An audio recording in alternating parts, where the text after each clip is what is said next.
Bonjour à tous, c'est Ramous. Je fais cette vidéo aujourd'hui puisqu'il y a une famille qui est dans la détresse la plus totale, et plus précisément un petit garçon qui vit un calvaire chaque jour. Ce petit garçon, il a vraiment vécu des choses horribles, et il vit tous les jours des choses horribles, et il est entendu par très peu de personnes. Sa famille est totalement anéantie, et le plus grave dans tout ça, c'est que il demande à mourir. Et à un âge où on est encore innocent, où on a toute la vie devant soi, où on ne pense qu'à s'amuser ou apprendre, et on a la chance encore de ne pas connaître tous ces sales problèmes qu'on connaît lorsqu'on est un adulte, on lui brise la plus belle partie de sa vie. Alors ce qui se passe, c'est que je vais cesser le blabla, je vais vous faire partager sa vidéo parce qu'il a un message à faire entendre à un maximum de monde, et ensuite je vais vous faire passer le message en plus détaillé pour que vous puissiez comprendre que le harcèlement scolaire peut tuer, tue chaque jour, et que ce n'est pas la seule victime. Ce n'est pas une victime isolée, qu'il y a de plus en plus de victimes, et qu'il y a de plus en plus de personnes qui ferment les yeux, et c'est de plus en plus dangereux.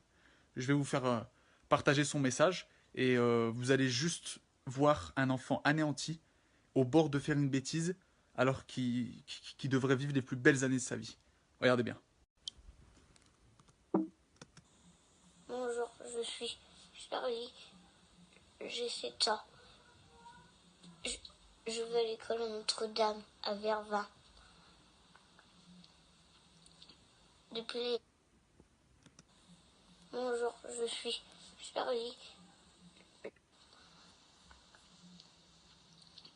Depuis l'année dernière, j'ai un petit garçon qui s'appelle Nathan, qui me tape tout le temps.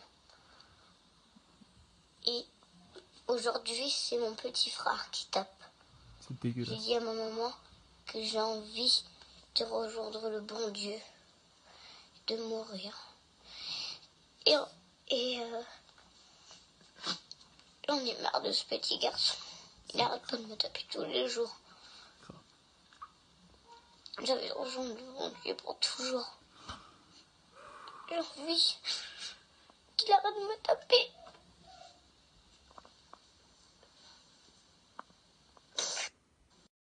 Voilà dans quel monde est-ce qu'on vit. Voilà, est-ce que c'est normal? Franchement, ça me révolte de voir des enfants qui vivent les plus belles années de leur vie, qui doivent apprendre, qui doivent aller à l'école pour jouer, parce qu'ils n'ont pas encore cette bêtise que nous, on a, adultes, à faire la différence, à un âge où il ne faut pas la différence entre noir, blanc, peu importe les religions, peu importe la classe sociale, ils s'amusent avec rien, avec une pierre, peu importe, ils s'amusent avec un petit ballon, même s'il est dégonflé. Et aujourd'hui, on leur vole leur innocence parce que des enfants mal élevés, mal éduqués et mal encadrés pourrit l'éducation et surtout l'enfance de petits enfants comme ça. Et il s'en prend ensuite à son petit frère. C'est-à-dire qu'il n'a pas fini avec lui, qu'il veut déjà s'en prendre à son petit frère. La famille est totalement désemparés, ils ne savent pas quoi faire, puisqu'ils ne sont pas écoutés par les écoles, parce que dans ces cas-là, on dit toujours non, mais ils s'amusent, c'est pas grave, on a pu le voir, il y en a qui se sont immolés, il y en a qui se sont suicidés, il y en a qui font des dépressions jusqu'aujourd'hui en étant adultes. Et aujourd'hui, on doit faire semblant que tout va bien. Et cet enfant-là doit vivre un calvaire tous les jours et on doit lui dire fais ton cartable, prends ton cartable et va à l'école, va te faire tabasser, c'est pas grave. Non mais ça va aller. Qu'est-ce qu'on va faire? Est-ce qu'un jour on va se réveiller, on va mettre en place des choses pour justement sauver ces enfants? Parce que là, on est arrivé au point où un enfant demande à rejoindre le bon Dieu. Non mais c'est incroyable. Est-ce que vous vous rendez compte de la situation? Un enfant demande à un âge où on a toute la vie devant soi, où on n'a que des bons souvenirs normalement, il demande à rejoindre le bon Dieu, c'est-à-dire à mourir. Mais un jour, cet enfant, malheureusement, s'il n'est pas pris en charge, si ils n'ont pas fait les bonnes choses, et si ils n'ont pas repris l'éducation de ces sales mots mal éduqués qui doivent voir des choses dégueulasses à la maison et qui doivent voir des choses qu'ils veulent reproduire dans la cour de récré ou à l'école, mais on va avoir des situations où les gens vont se suicider, vont s'immoler, comme on le voit de plus en plus. L'harcèlement scolaire, c'est pas un jeu. Ça arrive de plus en plus. Et ça se fait en maternelle, ça se fait en école primaire, ça se fait au collège, ça se fait au lycée. Et puis après, ça se fait dans le cadre du travail. Et ça, c'est des gens qui sont lâches, qui ne veulent que faire du mal. Cet enfant n'est pas un cas isolé. La famille demande juste à ce que son message soit entendu par un maximum de personnes. Que justement, l'éducation nationale puisse prendre en charge cet enfant et puisse justement faire en sorte que l'enfant en question ne fasse plus de mal à aucune personne. Parce qu'il y a des enfants qui sont plus sensibles que d'autres. Parce que les enfants qui vont à l'école ne sont là juste que pour apprendre, que pour vivre de belles choses. Ils sont pas là pour souffrir. Ils sont pas là pour souffrir. D'accord? Il y a déjà des enfants qui vivent des drames tous les jours. Ils sont pas à l'école pour souffrir. Ils sont à l'école pour apprendre. Pourquoi est-ce que on en vient à devoir faire des vidéos où les enfants disent j'ai envie de rejoindre le bon Dieu. Il a dit à sa maman, genre, mais vous vous rendez compte, mettez-vous à la place de la maman qui voit son enfant le matin, lui donne son sac, lui donne son goûter et lui dit maman, j'ai plus envie d'aller à l'école, j'ai envie de rejoindre le bon Dieu. Mais est-ce que vous vous rendez compte? Pour moi, l'heure est grave. Pour moi, on doit faire entendre le message de Charlie. On doit le faire entendre à un maximum de monde. Vous devez, vous qui regardez cette vidéo, de la partager. Ne serait-ce que pour faire en sorte que Charlie soit entendu et que tous les enfants comme Charlie, qui vivent tous les jours des calvaires, qui sont harcelés, qui sont maltraités, qui sont humiliés sur leur lieu scolaire, soient entendus. Parce qu'on ne doit pas le laisser tout seul.